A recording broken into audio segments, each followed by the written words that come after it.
Hello and welcome to the #AbleToSave webinar series, the last of our 4 webinars during our #AbleToSave public awareness campaign. This one is titled Enrollment and Beyond. I am your presenter, Chris Rodriguez, Director of the ABLE National Resource Center, and I am excited that we have so many people joining the webinar today to discuss this great and wonderful topic. So before we get started, we got a lot of ground to cover, but first let's take care of some housekeeping items. The audio for today's webinar is being broadcast through your computer. Please make sure your speakers are turned on or your headphones are plugged in. You can control the audio broadcast via the audio broadcast panel. If you accidentally close that panel, you can reopen it by going to the Communicate menu at the top of the screen and choosing Join Audio Broadcast. If you do not have sound capabilities on your computer or simply would prefer to listen by phone, you can dial in at the numbers provided on the right-hand side of this slide. These numbers are also included or should have been included in your registration confirmation. Real-time captioning is provided during this webinar. The captions can be found in the Media Viewer panel, which appears in the lower right-hand corner of the webinar platform. If you want to make the Media Viewer panel larger, you can minimize other panels such as the chat, Q&A, and/or the participants panels. In terms of submitting questions, please use the Q&A box to submit any questions you have during the webinar, and we will direct those questions accordingly during the Q&A portion of the webinar. If you are listening by phone and not logged into the webinar, you may also ask questions by emailing questions to kauchenbach@ndi-inc.org. Please note that this webinar is being recorded and that the materials will be placed on the ABLE National Resource Center website at the following web link. We try and get these videos up within a week of the actual broadcast, so hopefully this time next week, if you go to the website and go down to the webinar section, you can click on this webinar and there will be a recording of this presentation. If you experience any technical difficulties during the webinar, please use the chat box to send a message to the host NDI admin, or you can also email kauchenbach@ndi-inc.org. Okay, so again, I'm Chris Rodriguez. I'm your Director of the ABLE National Resource Center and your presenter today. I am happy to welcome a group of incredible expert panelists from across the country. We have David Bell, who is with the Oregon Able for All program. We have Doug Jackson, who's with the Ohio Stable program. We have J.J. Hanley, who is with the Illinois Able program. And we have Scott Wrigley with the Virginia Able Now program. And they're going to be providing some information about the enrollment process with respect to their individual programs, along with a little bit about some of the characteristics that we're going to be discussing today in terms of things that folks might want to pay attention to when determining which ABLE program best meets their needs. Okay. So we have a lot to go over on the agenda today. We're going to be talking just briefly about what the ABLE National Resource Center is. We'll talk a little bit about what we've done so far in the in the #AbleToSave campaign. We'll briefly touch on some ABLE basic information. We'll go into how to assess your disability-related needs, how to identify and communicate with potential contributors, and then how to examine and compare available programs based on your needs and different characteristics that these programs may have in them. And then, of course, we're going to open it up to our guest panelists to tell us a little bit about the enrollment process and a little bit about their individual programs. Okay, so let's go ahead and get started. So, as many of you probably know, I know a lot of folks come and are frequent participants in these webinars, but the ABLE National Resource Center is a collaborative whose supporters share the goal of accelerating the design and availability of ABLE accounts for the benefits of individuals with disabilities and their families. We strive to bring together the investment, support, and resources of the country's largest and most influential national disability organizations. and I encourage everybody to visit our website, www.ablenrc.org. There is a wealth of information up there, and there's some extra tools that just went live no more than about an hour ago that we're going to touch on as well at the end of this webinar that I'm really excited about and really excited to share with everybody. Okay, so again, as many of you know, we are at the end of our Able to Save campaign. Our Able to Save campaign has been a month-long marketing and informational campaign that took place throughout the entire month of August.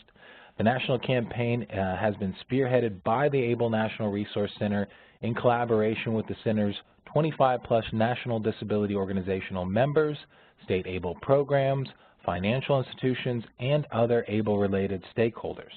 The Able to Save campaign strives to blanket the country with widespread information concerning all things related to ABLE, with the aim to significantly accelerate the opening of ABLE accounts by eligible individuals with disabilities and their families.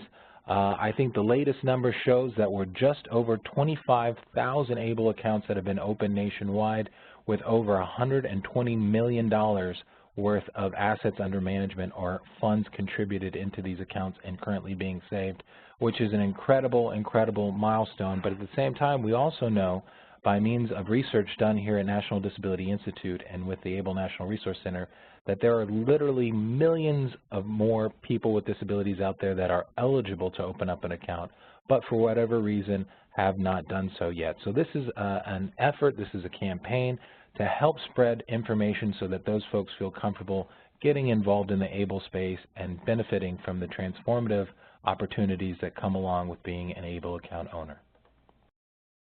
Again, the hashtag ABLEtoSave campaign takes place throughout the entire month of August and is actually broken down into 4 individual weeks of education, information, and marketing. We're in the last week right now.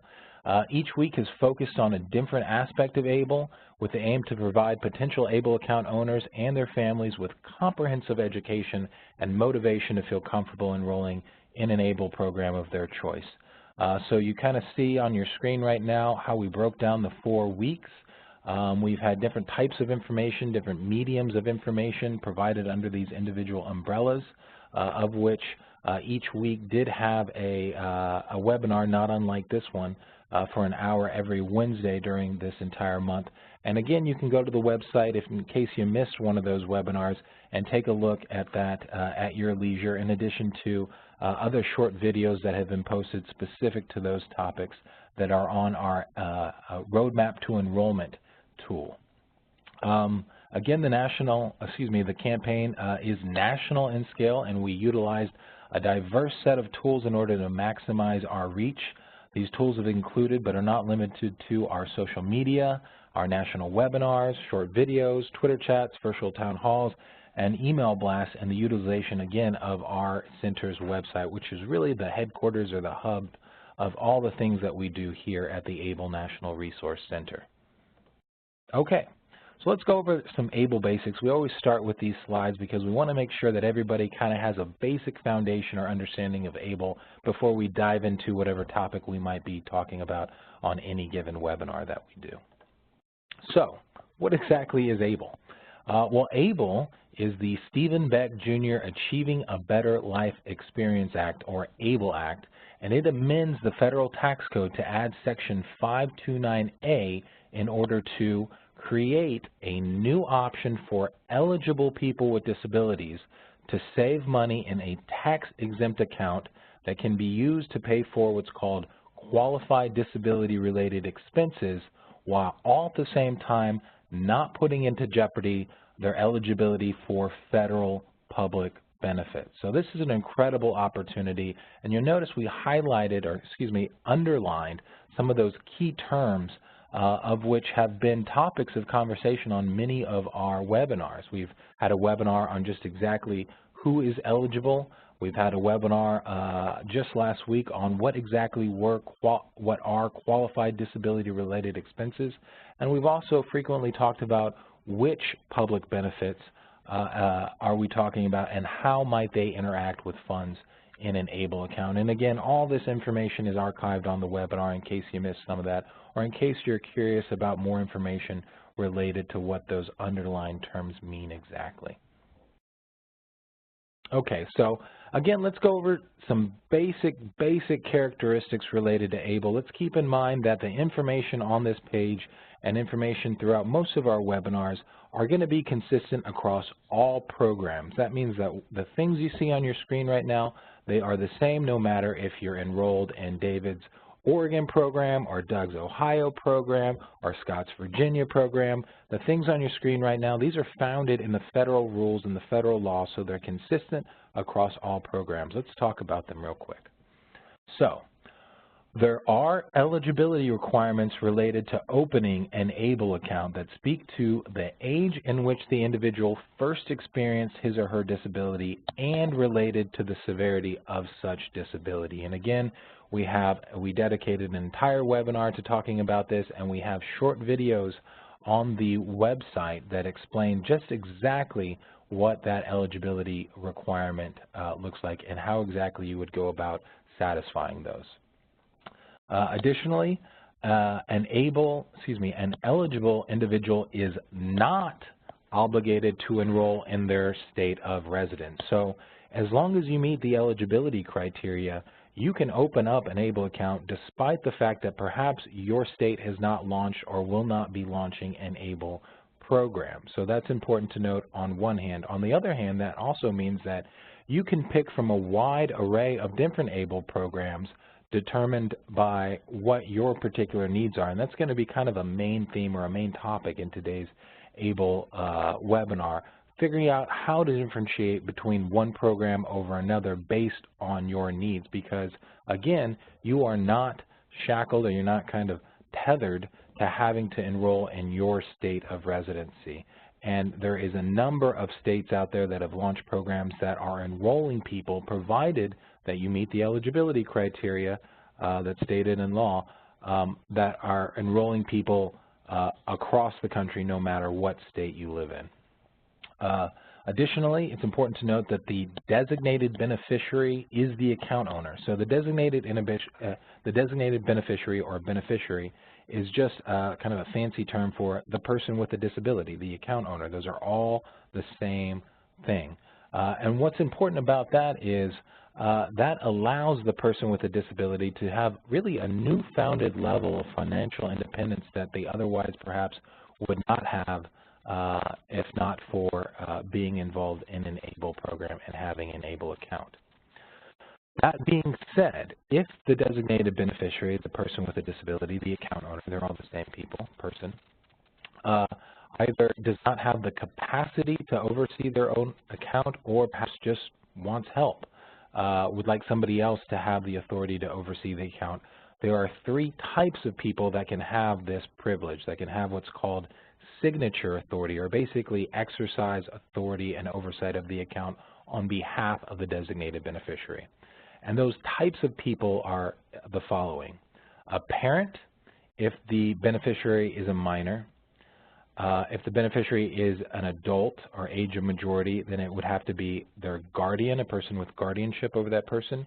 Now, there is some talk over whether that means the guardian of the person or guardian of the estate, and that's a topic we'll tackle in another time, but it's important to know a guardian. Or if that person does not have a guardian and they're an adult, in order to have signature authority, that person would have had to been given power of attorney to be allowed to have signature authority, and that power of attorney would, of course, had to have come from the designated beneficiary of the account owner. Funds that are contributed into the account are meant to be used for what's called qualified disability-related expenses, and we did an entire webinar, and we have short videos explaining what exactly qualified disability-related expenses are. But very quickly, qualified disability-related expenses are expenses related to the beneficiary's disability or blindness that are for the benefit of the beneficiary and help that individual maintain or increase their health, independence, or quality of life. And that's extremely broad, and again, I encourage folks to go to the website to learn more in detail about what exactly that definition means. But it is very broad, and it's broad purposely because we wanted to make sure that the funds that are contributed into these ABLE accounts can be used for a variety of different needs related to the person's disability. Additionally, assets in and distributions for qualified disability-related expenses will be given, will be disregarded or given special treatment when determining eligibility for most federal means-tested benefits, including Social Security and Medicaid. And the only reason we use the word most in there is because there is an exception, and that's for account owners who are also receiving SSI or supplemental security income, and the law states that basically once the account breaches or goes over $100,000, that SSI cash benefit is temporarily suspended until such time basically as the account falls back below $100,000, provided that they don't have other excess funds outside of the ABLE account that would take them over those asset limits. Not all ABLE account owners will be receiving SSI, but we know that many do.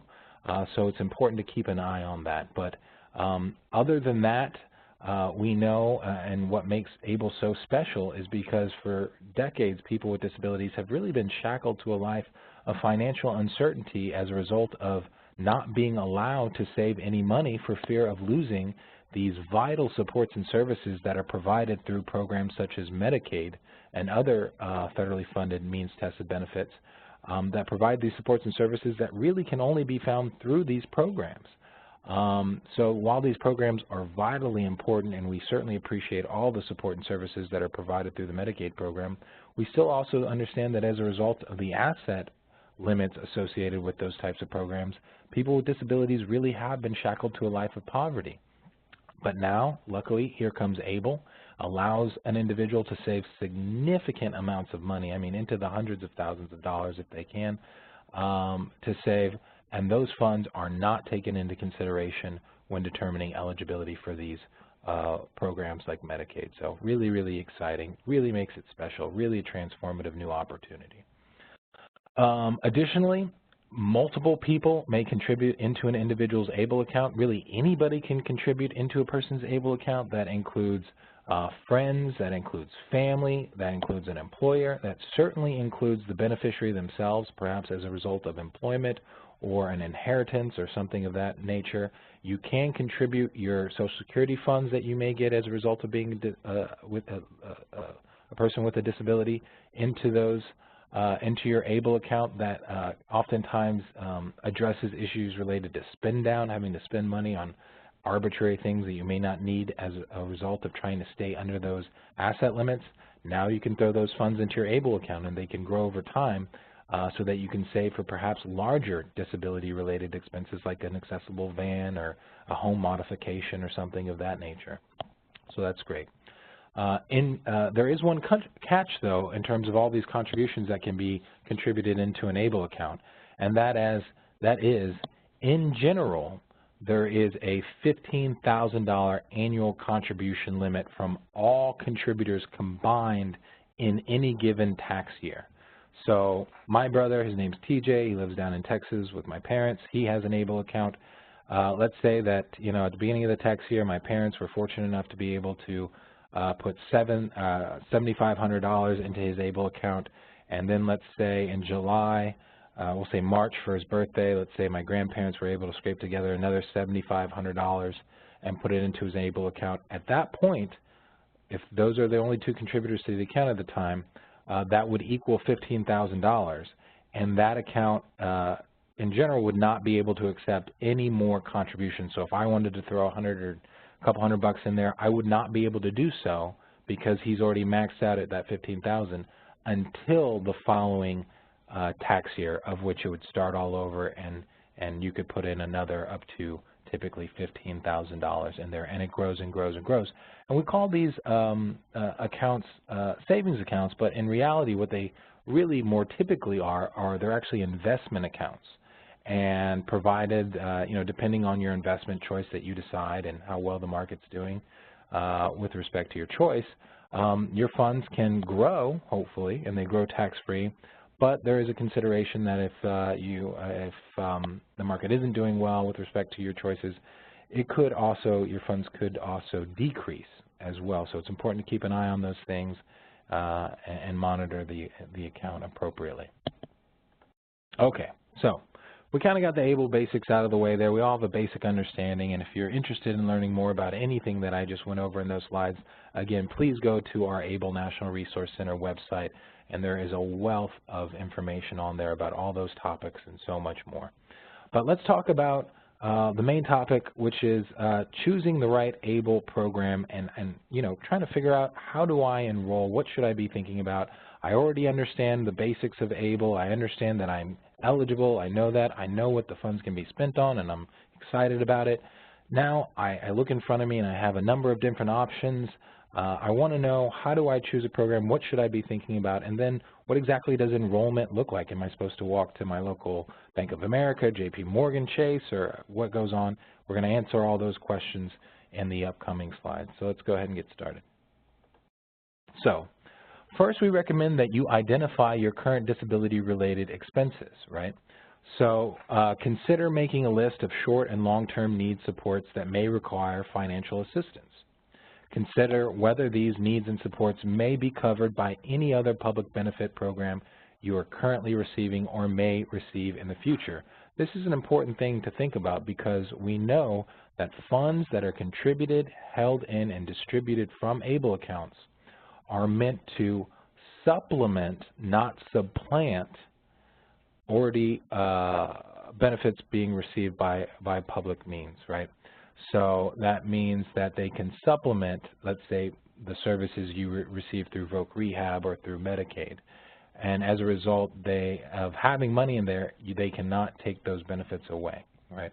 So you might want to look at things that aren't being covered by the benefits you're already receiving. Consider other sources of income you may have and how an ABLE account might interact or complement them. Are you earning income through employment? Are you receiving a cash benefit through SSI or SSDI? Do you have a special needs trust? These are all things that you might want to take into consideration in terms of how ABLE will best benefit you, and thus, what you might want to take into consideration when looking at different ABLE programs. Additionally, consider researching financial institutions and perhaps opening a savings or checking account. This may help with managing your ABLE account. So that's another thing to think about, and a lot of these circumstances you might have an easier access to your funds if you have a checking account that is already in existence that you can transfer money to when you need to use it. But there's also different ways around that, and we'll talk about those in a little bit. Some examples of these long-term and short-term needs. Long-term supports could be personal assistance services, which a governmental funded program or benefits may cover, but might restrict numbers of hours per week. So maybe you get 10 hours of some type of therapy. Maybe you would be better off on 15. Perhaps you can purchase those extra 5 with ABLE funds, something to think about. Renovations to where you live to be more accessible. Assistive technology like hearing aids or repairs to a wheelchair. The purchase of a computer or iPad. Supported or customized employment assistance, including on-the-job training. Public benefits planning, and perhaps the purchase and retrofitting or modifying of a van. So these are all different examples of short and long-term needs that you might have as a result of living a life with a disability that perhaps enable funds in an ABLE funds in an ABLE account could help with. This might motivate you to get involved in the ABLE space. It could help to investigate costs to meet identified needs and develop a short-term, up to 3 years, or long-term budget.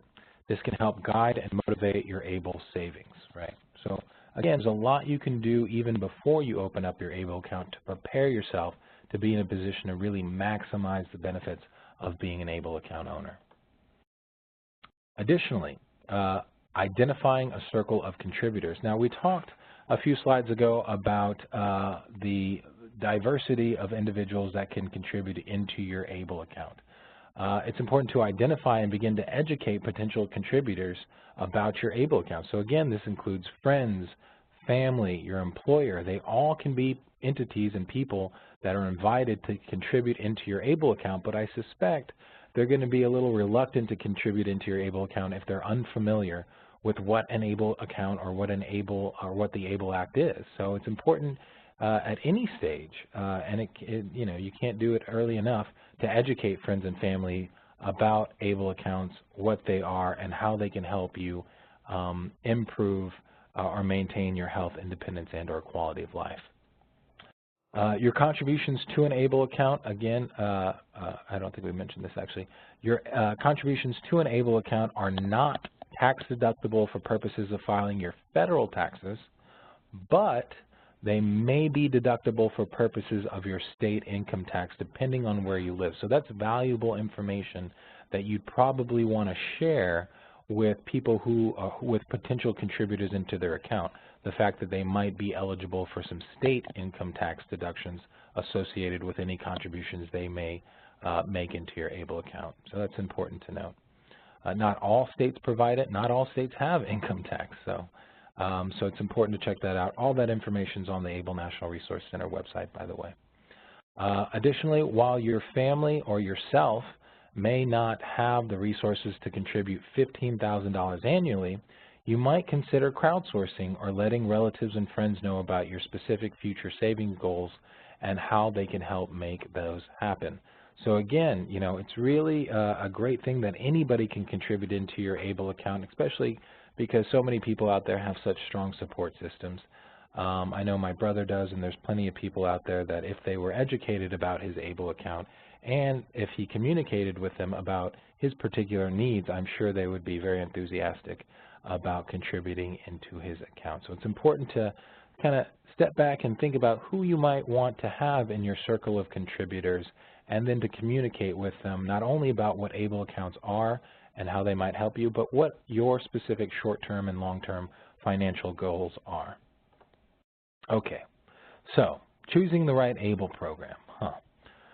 So it's important to note that your needs are unique and that no two eligible individuals have the exact same needs for opening, managing, and utilizing an ABLE account. Well over half the states in the country have launched ABLE programs, so there is a number of different programs that any individual who is qualified to open up an ABLE account may be eligible to choose from, right? It's recommended that individuals pay special attention to potential state tax deductions, account and asset-based fees, and program features such as debit cards options and FDIC-insured account options as well. So again, we talked a little bit about the benefits of tax deductions and how that might fuel or motivate people to make further contributions into an ABLE account. Well, I don't know about all, but I will say this, all ABLE programs have some type of fees associated with them, so it's important to know that and to know what exactly those fees are. Typically, there'll be a maintenance fee, which is consistent across the program, whatever program you happen to be in, and that's divided into quarterly or monthly payments. But then there's also asset-based fees depending on which investments you're interested in getting involved in. So those are things you're going to want to look at. And then depending on how frequently you want to access those funds in the account, you might be interested in whether or not that program offers a debit card or an FDIC-insured account and things like that. Excuse me. Consider talking with people that you trust. Create, again, a circle of support comprised of friends and family. And while not mandatory, perhaps consider consulting a financial advisor who has documented experience with creating and or managing funds related to individuals with special needs, such as a pooled trust or a special needs trust. So again, it's not mandatory. You don't have to have a financial advisor to get involved in these ABLE programs, but if you feel as though you'd be more comfortable consulting with a financial advisor, you certainly should do so if that's what you feel that you need to do. And in fact, there's a new option that hopefully we'll have a quick second to talk about at the end there, and I think Scott will tell us a little bit about that incorporates financial advisors. Okay, so what to consider when choosing an ABLE program. So At the beginning of the webinar, I talked about those ABLE basics, and those are things that were consistent across all programs, no matter which ones you actually enrolled in. Now let's talk about the little subtle differences, yet important differences, that can differentiate one ABLE program from another ABLE program, right? So questions you might be asking. Well, number one, how does the enrollment process work? Is it done online? Do I walk into a bank? What type of paperwork will I have to submit? Will I have to submit paperwork at all? These are all things that you'd want to take into consideration. What proof will the ABLE program require for you to document in order to open an account and show that your disbursements are qualified expenses? Is there a fee to open an account, and if so, how much is that fee? Do they differ if I'm an in-state resident versus an out-of-state resident? Are there is there a required minimum contribution to your account? If so, what is that amount? Is there a required minimum contribution to the account? If so, what is the amount? Are there annual maintenance fees, set and or balance based? So, we went over this. There are typically maintenance fees. What do those look like? How do they differ from one program to another program? Are there fees front-end loaded, or are they reduced if you leave your funds invested for several years? So that's an interesting question. Are there restrictions or fees associated with how often you can withdraw the funds from your account? This might be something that's especially interesting for somebody who's perhaps a working age adult and has a number of pretty frequent disability-related expenses that they'll want quick access to the funds, as opposed to maybe a parent who has a young child with qualifying disability, who plans to put the money in the account for years and years and years, and doesn't plan to touch it. They wouldn't be as concerned, obviously, as to whether or not there's fees associated with the number of withdrawals that a person can have in any given year. How readily can you access the funds as soon as the ABLE account is opened? So different things. How accessible are those funds? Again, is there a debit card or purchasing card available with the program? Are there any added costs to the use of those cards? Again, I think this is a big differentiating factor in terms of people who have ABLE accounts. Some are going to be really using these accounts as an investment, long-term savings tool, and others will be needing much more frequent access to those funds, and having a debit card or purchasing card associating with their ABLE account may be very, very important. So that's a good thing to know. And then, of course, are there extra fees associated with having that kind of ability to access the funds so quickly? Investment considerations. So again, we talked about, don't get settled in the fact that we oftentimes describe these as savings accounts. They're really investment accounts in many circumstances. So what are the investment options the state ABLE program is offering? So that's another big differentiating factor. Some programs have one set of investment options. Another program will have another set of investment options. Some have 6 options. Some have 14 options. Some have 5 options. Some, you have to have a certain balance before you're allowed to invest the money. So all kinds of different considerations related to the investment side of ABLE that you're going to want to think about. Are the options likely to meet your needs for limiting risk with the growth of your contributed dollars to the ABLE account? So basically, of the suite of investment options that any given ABLE program provides, do they differentiate themselves with respect to risk? Does the program offer any unique or value-added program elements to help you save, contribute to your account, grow the account, and manage your investment dollars? What has been the history of the rate of return on the individual investment funds that they're offering? So these are all important and great questions that you can ask any one of the ABLE programs, and they should be able to give you an answer to help you determine which ABLE program is best for you. Here at the ABLE National Resource Center, we have shied away, and I think rightfully so, from ranking these ABLE programs, because we appreciate the fact that there really is no one-size-fits-all ABLE program out there, and it really has to be seen through the lens of the individual with a disability themselves in determining what program best meets their needs. Are there possible residency advantages? Again, does your state have a program, and if so, do they offer state income tax deductions or credits for contributions to the ABLE account? Again, we talked about that previously. Does the state program offer any unique or value-added program elements, such as a match or rewards program, financial literacy information, or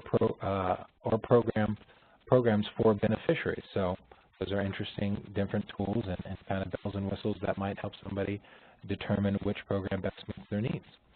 Let's go on here.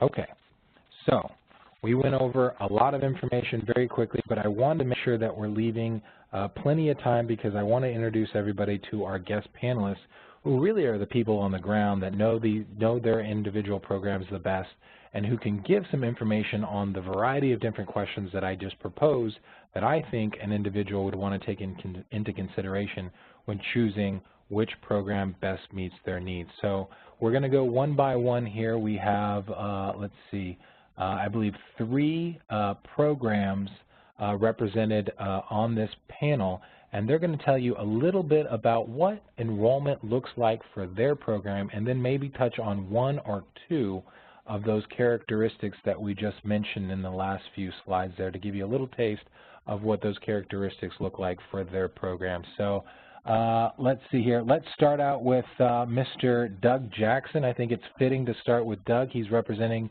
the Ohio Stable program, and it's fitting because the state of Ohio was in fact the very first state to launch an ABLE program. So Doug, thank you so much for taking time out of your day to be with us today. And if you could, just enlighten us in terms of a little bit about your program and a little bit about what exactly enrollment looks like into the Ohio Stable programs and stable programs in general, and then maybe touch on 1 or 2 of those characteristics that we mentioned today. Sure. We have the good fortune of having about 8,000 people who have tested our program and the enrollment process. So we have a lot of testimony across the nation of people who are using the program, have the experience of enrollment.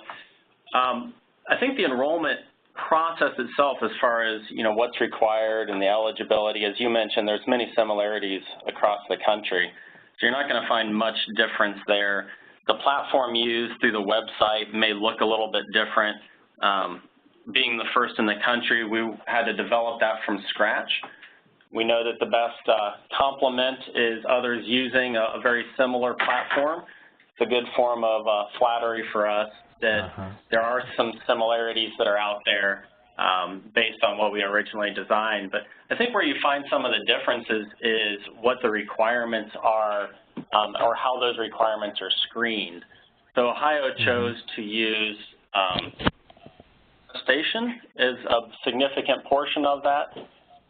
Ohio or the Stable Account Office isn't going to be screening eligibility documentation or disability documentation to ensure that the person who's enrolling is truly qualified. And we know that that opens it up to be the responsibility of the person enrolling, but we also feel that the person enrolling knows their disability and knows their documentation best and trust that they're doing that as they enroll, and we ask several questions along the way to make sure that they realize what they're attesting to.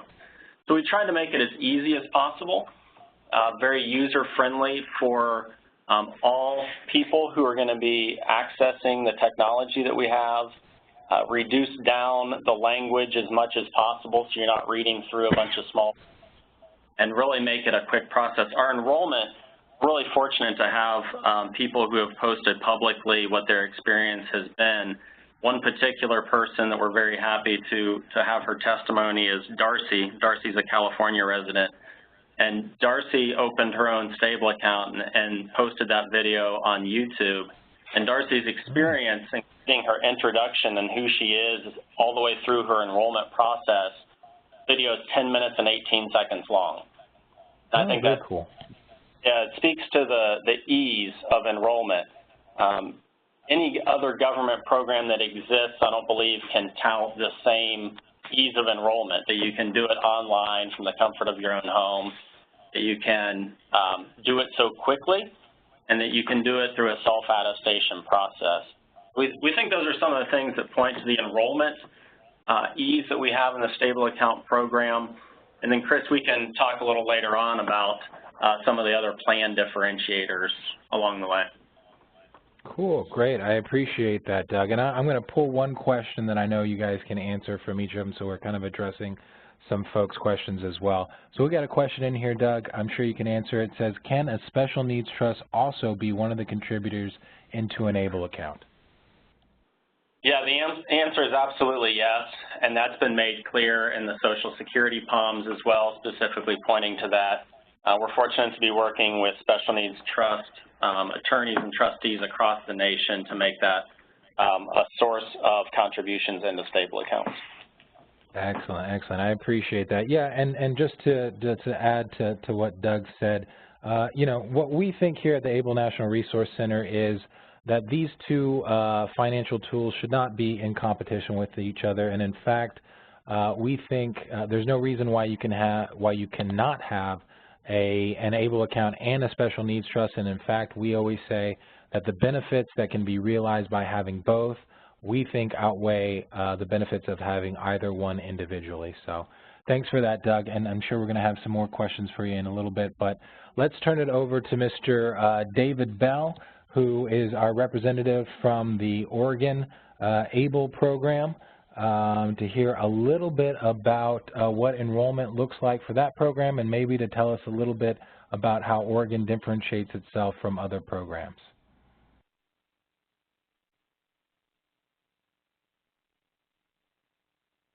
Oh, I think David, oh, there you go. Go ahead and start over, Dave. Sorry, we had you unmuted. I think I got no, I understand. People mute me every once in a while, and I get it. Chris, thanks to everybody for being on. This is an important topic. You know, one of the good things about this specific topic when it comes to ABLE is that I think we're actually going to find there's probably less differentiation when it comes to the online enrollment process and maybe even the paper form enrollment process for ABLE than there are in other aspects of these programs. All of the states have worked really hard to make this as simple and as intuitive and as straightforward as possible, just because we need to cut down on some of the confusion that falls around all of our lives. And so going off of what Doug said in Ohio, we find that it takes most people about 10 to 15 minutes to sign up for an account. Most people are using the online process. Please know that there are paper forms for all of these ABLE plans as well. Some people choose that route. They like that route better. The online process is really smooth and simple and safe and secure. We all work with financial partners in the processes of our ABLE plans to make sure that all of those checks and balances are there. But give yourself a little bit of time. Most of the ABLE plans, including the Oregon ABLE Savings Plan and ABLE for All and others, will include a list of documentation you might want to have at the ready when you're opening these accounts. If you have that documentation in front of you, and it's real simple, it might just be you know, your address, maybe some bank account information, Social Security number, some of those normal things that you would expect when opening up an account online. If you have that available and in front of you, it just makes the sign-up process even easier. So really, Chris, to answer the question about the differentiation, I think honestly all of these ABLE plans work really hard to make sure that that online process of signing up for these accounts is as easy and as smooth as possible, that we are explaining things in a clear way, because who wants to have to wade through a bunch of jargon to get to know what you're actually supposed to be doing. And so why don't, I think the best idea for people as they're looking around at ABLE plans that they might want to join is to follow the some of the guidelines that you laid out earlier, Chris, and then look at some people's websites. If the main website that you're looking at is pretty simple, pretty straightforward, most likely the online application and then the management of that plan will also be simple and easy and straightforward. So that's mine. I'm going to leave it there unless you have specific questions, because I want to make sure we have time for everybody to get to share their insights. Sure. So let me pick one of the panelist questions. I appreciate all that information, Dave. And I know this is a topic that many of us have talked about. This is a recent change that came about as a result of the tax reform law passed at the end of last year. We have a question here, and I think folks are noticing that I've been saying in general the accounts are capped with respect to contributions at $15,000 because there is an exception. And Dave, I know that you guys have worked really creatively and thoughtfully about how to make this law work. So the question is, and see if you can get this in a relatively short period of time because I know it can be a little longer, but the question was submitted that, let's see, oh my goodness, I lost it already. Possibility of, is there any possibility that the state might allow, quote, a working, a person with a disability who has employment to contribute over $15,000 annual limit? So you want to try and tackle that real quick? Absolutely. I can do it really quick. The answer is yes. Thankfully now we can. It didn't start out this way, but we can now. The federal legislation changed to allow us to include this. So in a real quick snapshot, able to work, which is what this legislation was coined, allows people with beneficiaries of accounts who are working to add above and beyond that $15,000 annual contribution limit. And they can add either the total of what their wages are for that given year, even though the money doesn't exactly have to be directly tied to their wages, but the total of their wages, or $12,060. Weird number, I know, and I'm sorry, but whichever one of those is less is the amount they can add in on top. So please take a look at the ABLE National Resource Center. They have a lot of information about Able to Work and all of the stipulations there, but the answer is yes, which is a really, really good thing. Excellent. Thank you. Thank you. Yeah, that is an incredible benefit for people with disabilities who have employment, that have the means through their circle of contributors or certainly through themselves to max out that $15,000. As long as they have and as long as they are employed, they can contribute above that $15,000, which I think combined the max and the $15,000 gets you up to over $27,000 as an annual max per tax year. So that's pretty incredible. There are some nuances related to that. Again, as David said, you can get more information about that on the ABLE National Resource Center. In fact, just a few months ago, we did an entire 90-minute webinar just on that topic. So be sure to check that out, or shoot us some questions on our info@ablenrc.org email account. All right. With that, let's hear from Scott, who's representing the Virginia ABLE Now program. Scott, tell us a little bit about the Virginia ABLE Now program, what enrollment looks like, and I know that you guys just launched a new advisor sold product, and that is an interesting product with respect to enrollment. I think if you could give us a little information about that, that would be wonderful. Sure. I'll tackle ABLE Now first, and then I'll get to our new product, ABLE America, at the end. But I do wish I could be a little bit more prophetic and say that our account opening process is so much more advanced than everyone else's, and we have points of differentiation. But the reality is, just like David and Doug have said, that most of the states are following some semblance of common processes for what information is required and how we're all collecting that information. So really, when you're looking to choose a plan, the point of differentiation is probably going to be one of the program elements as opposed to the online application process. That being said, a couple of things that I'll add that might not have been addressed, in particular about how we go about facilitating that account opening process for everybody on the phone, is taking a look at the pieces of information that you're going to need and realizing who is the person actually filling out that application when it comes time to open up your account.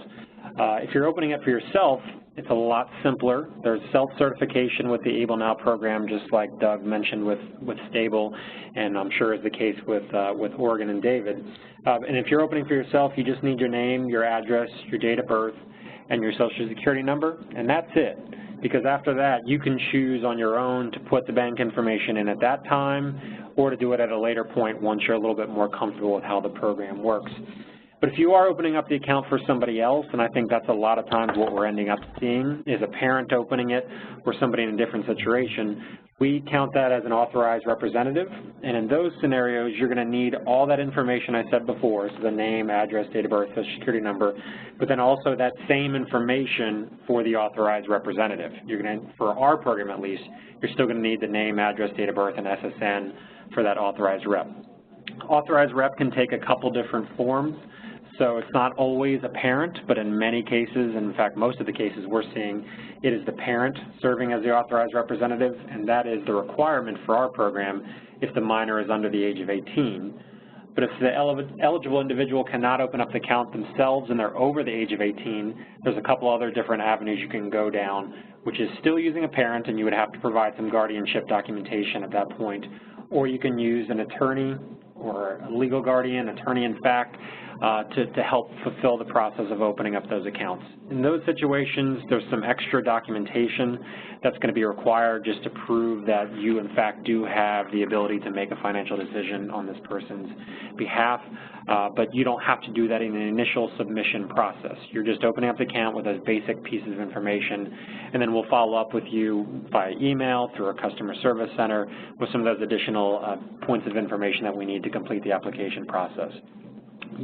Talking about our program in particular, we have a no-fee, a no-minimum contribution program to open up and facilitate an easier account opening process. And so we've really tried to keep our fees as low as possible. The other main program elements that I'll kind of add in as a selling feature is, just like Chris mentioned multiple times, the FDIC insured portfolio is something that all funds go into for the first $2,000 you contribute to an ABLEnow account. And then after that, you have the option to continue in that FDIC portfolio or roll over into our investment options.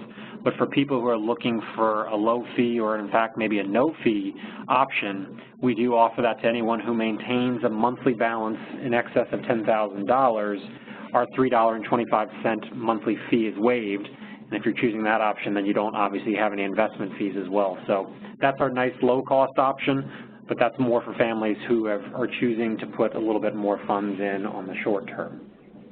The second one, which I guess I can answer the question that you're posing, everybody, is about our advisor sold program. So Virginia, in partnership with Capital Group or American Funds, which is a multi-trillion-dollar financial company based in California that administers the nation's largest 529 advisor sold program, is now opening up on our behalf an ABLE advisor sold program. It's actually the first one in the country that is available exclusively through your financial advisor. So what we've heard a lot of times in doing presentations and talking to the public is a discomfort, which is relatively normal to hear, but a discomfort from wanting to make these financial decisions, or somebody that is not necessarily as regularly banked as maybe others are, having a hard time choosing the investment portfolios, choosing what's best for them. So with our new ABLE America program, which again is available only through financial advisors, you have the option to get that advice from someone. They can help you set up the program as a complement to a special needs trust, as an addition to an existing financial advisor portfolio that you might have with them. So it just becomes another step in that process that a financial advisor undertakes with a family to kind of walk them through the retirement and the college savings and now the disability savings portfolio. So we're really proud of this option. That just launched in the middle of July, so it's really just getting its feet wet out there, and the advisor community is kind of slowly learning about how this program works.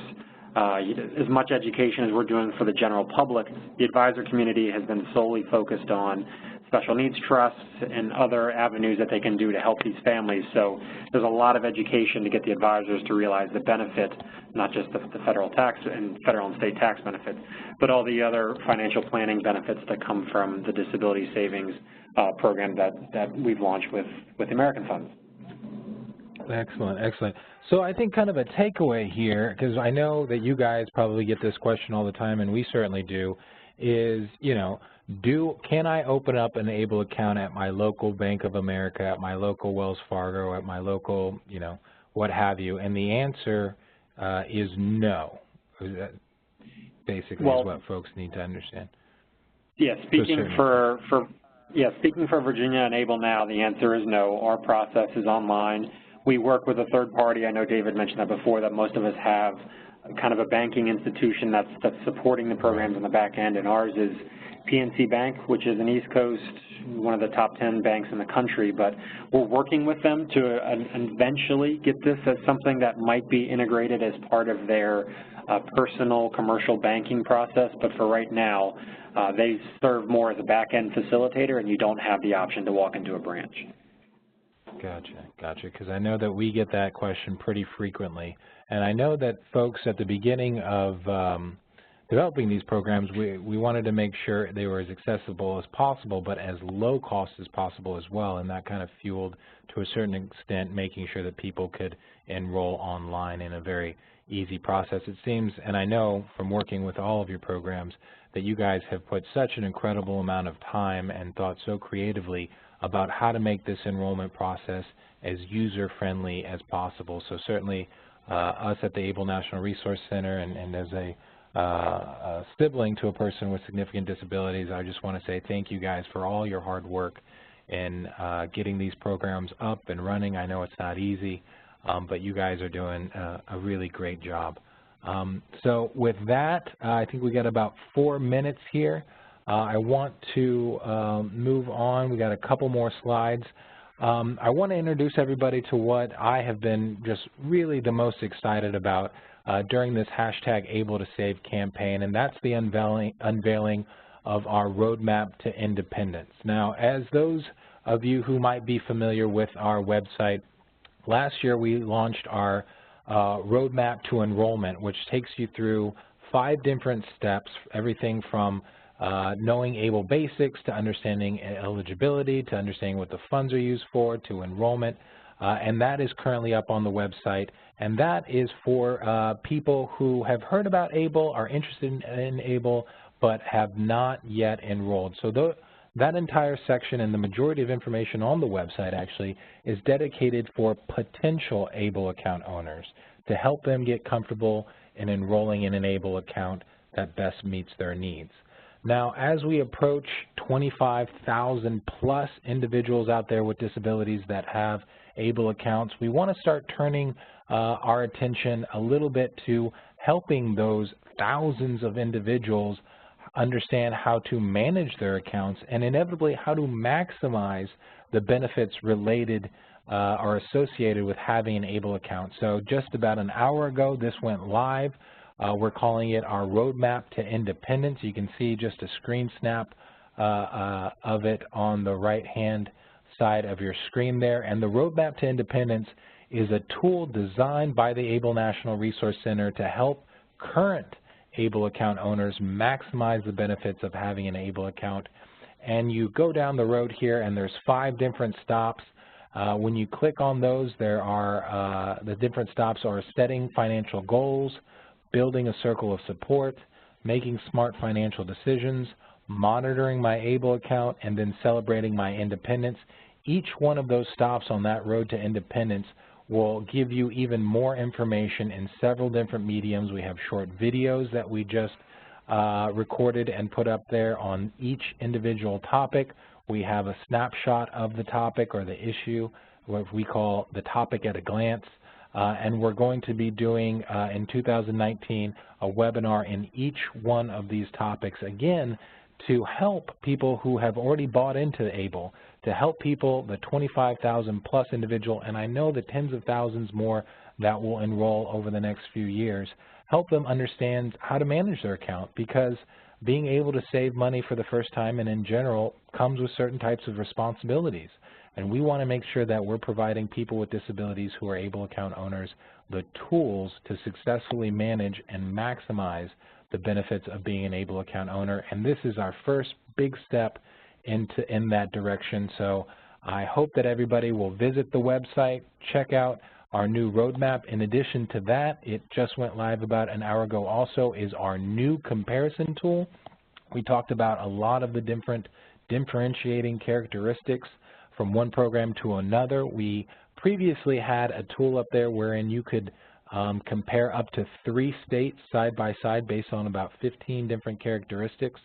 We have decided now that we have, well over 3 ABLE programs, over 40 ABLE programs or higher 30s, we have decided that we need to change that up to be a little more user-friendly. So we have revamped our tool to be able to be a little more user-friendly and to narrow down which programs you might be most interested in off of different characteristics. And we even have a option there that you can convert your particular customized search into an Excel sheet and print it out, or you can just print them all at the same time as well on a single sheet.